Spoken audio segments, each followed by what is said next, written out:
Eu sou a professora Graça, vou lecionar a disciplina de produção de texto para os alunos do quinto ano do Colégio Emaús. Olá, quinto ano, tudo bem com vocês? Vocês se lembram que na última videoaula eu deixei algumas atividades aqui para vocês fazerem? Deixei algumas páginas de livro para vocês lerem e atividades para vocês fazerem. Mas eu acredito que foi bem tranquilo, não foi? Eu acredito que não teve grau de dificuldade, não.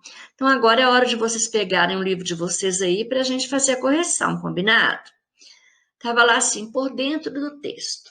Esse texto foi publicado no site da revista Ciência Hoje para as Crianças.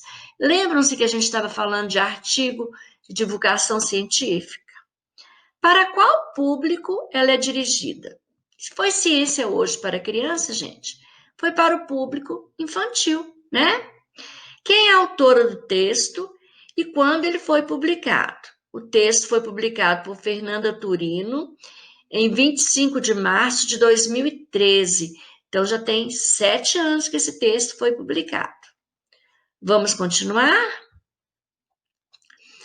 Quem sugere que a partilha dos alimentos pode ter sido responsável pela relação entre amizade entre cães e seres humanos? Os cientistas. A partir da hora que eles começaram a compartilhar os alimentos ali, houve uma relação, né, de amizade entre eles. Que pistas comprovam a domesticação de cães? Os achados genéticos e arqueológicos. Também, gente, para haver esses achados genéticos e arqueológicos, houve pesquisa, houve muito trabalho. Quem afirma que a domesticação de cães começou de 10 ou 15 mil anos atrás? Onde essa pessoa trabalha? O biólogo Eric Akelson. Ele trabalha na Universidade de UPPSLA, Uppsala, na Suécia. Quando começaram a viver com os seres humanos, qual foi a principal mudança do hábito alimentar na vida e de vida pelo qual os lobos passaram? Os lobos tiveram mais acesso à comida e passaram a gastar menos energia. A alimentação, que era basicamente carnívora, né? Antes deles terem esse convívio com o ser humano, passaram a incluir bastante amido. Amido é uma substância que engorda. Por isso que eles passaram a gastar menos energia. Qual é a hipótese? Nem todos os lobos tinham capacidade de digerir o amido presente na alimentação do ser humano. Os que tinham o corpo mais preparado para isso teriam permanecido ao lado do ser humano e, posteriormente, dado origem aos cães atuais. A palavra amido, utilizada no texto, é difícil de ser compreendida, mas não foi difícil entender que se trata de um alimento. Como o autor do texto facilitou nossa compreensão? O autor explicou que o amido é uma substância que está presente em alimentos humanos e deu exemplos concretos: batata, pão, massa, qualquer massa tem amido. A 9. Os textos de divulgação científica são produzidos para que o público, em geral, possa saber mais a respeito das descobertas e pesquisas que os cientistas realizam em várias áreas do saber humano, como a biologia, a arqueologia, zoologia, etc. Assinale a alternativa que expressam as informações que o texto de divulgação científica que você leu traz. A alimentação teve pouca importância na aproximação entre os lobos e seres humanos? Não, nós vimos que não. A alimentação foi fundamental para a aproximação entre lobos e seres humanos? Sim. Eles se aproximaram, passaram a consumir o amido, né? O relacionamento entre cães e seres humanos começou há cerca de 10 ou 15 mil anos? Sim, nós vimos isso no texto. O relacionamento entre cães e seres humanos é recente? Não. Está falando aqui que tem entre 10 e 15 mil anos? Segundo o pesquisador, os cães modernos vieram dos lobos que eram capazes de digerir o amido. Sim. Segundo o pesquisador, sim. Nenhum lobo conseguia digerir o amido presente na alimentação humana. Não. Alguns conseguiam, outros não. Por dentro do texto. No texto, tem um outro texto, né, que eu dei foram 4 páginas, 2 com texto e 2 com outro texto. No texto, alguns nomes são utilizados para se referir ao gambá. Quais são eles? Os nomes são Cuíca graciosa, Gracilinaros agilis, que é o nome científico, tá, gente? Catita ou guaiquica. Entre os termos que você listou na atividade anterior, um deles é o nome científico do animal. Qual que é o nome científico aqui, gente, do gambá? Esse aqui, ó. Gracilinaros agilis, que é o gambá, né?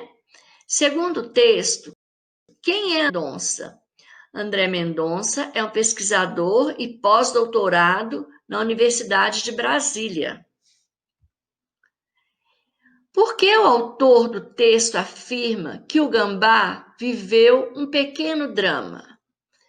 Porque ele nos conta que o animal foi capturado em uma armadilha pequena e sufocante, do tamanho de uma caixa de sapatos. O animal sofreu, ficou estressado ao ser capturado. Depois foi jogado atordoado e completamente molhado em um saco plástico transparente. Por fim, foi pesado, medido e teve as orelhas furadas para que brincos metálicos de identificação fossem colocados. Para fazer isso, né, gente, às vezes maltratam os animais. O texto apresenta uma descoberta científica sobre essa espécie de gambá. Vamos ver qual é? Os cientistas descobriram que essa pequena espécie de gambá se alimenta de uma praga da soja local. Segundo os pesquisadores, como esse gambá seria útil às fazendas e aos fazendeiros do Cerrado brasileiro? Cerrado é um tipo de vegetação, acredito que vocês já estudaram em geografia, ou ciências também. A espécie de gambá estudada se alimenta de inseto que ataca a soja local. Com a presença do gambá, os fazendeiros poderiam diminuir o uso de pesticidas em suas plantações. Então, o gambá foi útil, né? Porque ele comia essas pragas e os fazendeiros podiam gastar menos pesticidas para combatê-las. Como os pesquisadores chegaram à conclusão de que o gambá tem uma predileção pelo percevejo marrom de soja? Os pesquisadores chegaram a essa conclusão após encontrarem resquícios, quer dizer, restos, desses insetos em mais de 50% das amostras das fezes dos gambás que examinaram. Então, houve uma pesquisa, teve a porcentagem para eles chegarem a essa conclusão. Por que o autor deu o título Gambá Amigo ao texto? Porque esse gambá se alimenta de uma praga da soja.